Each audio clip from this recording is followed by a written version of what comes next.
উপরে পাটটা হচ্ছে এটা, তো যাই হোক কেটে রাখি রাখি। তো আমরা উল্টা দিক করে আজকে কেকটা কাট করবো। সো আইসিংটা করি নাই একটা কারণে, সো সেটা কাট করবো আর সেই ভিডিওটা আপনাদের সাথে শেয়ার করবো।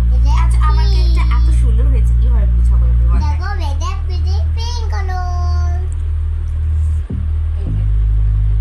এটা কিন্তু করলে আপনি এরকম ফোল্ড করতে পারবেন। আমি কালকে একটা বানাইছিলাম আর আজকে একটা, আজকে হচ্ছে রেড ভেলভেট। তো আমি কাট করো নাও।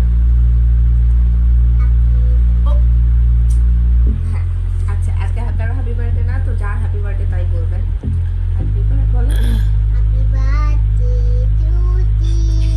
টুটি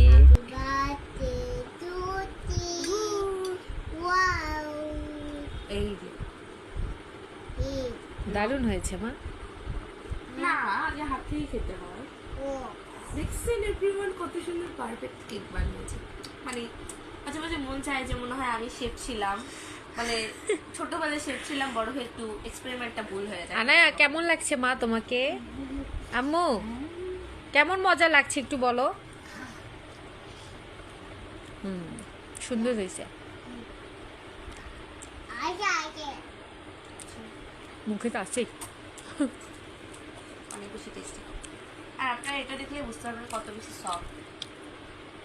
মানে দাও দিচ্ছি মা। আমি তো এটা এডিট করে কাটলাম।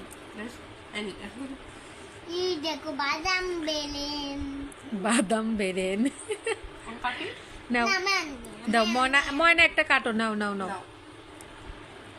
এখান দিয়ে কাটবে। দেখ কষ্ট হয়েছে বানাতে, এই যে এখান দিয়ে কাট। আচ্ছা আপু থেকে শিখে নাও মা। না এই যে একসাথে আচ্ছা না, তুমি এখন আপুকে খাওয়াই দাও তো বাবা, খাওয়াই দাও। আপুকে খাওয়াই দাও। ও মাশাআল্লাহ মাশাআল্লাহ। ও মা আমাকেও খাওয়াবে? এত বড় হও। আপুকে একটা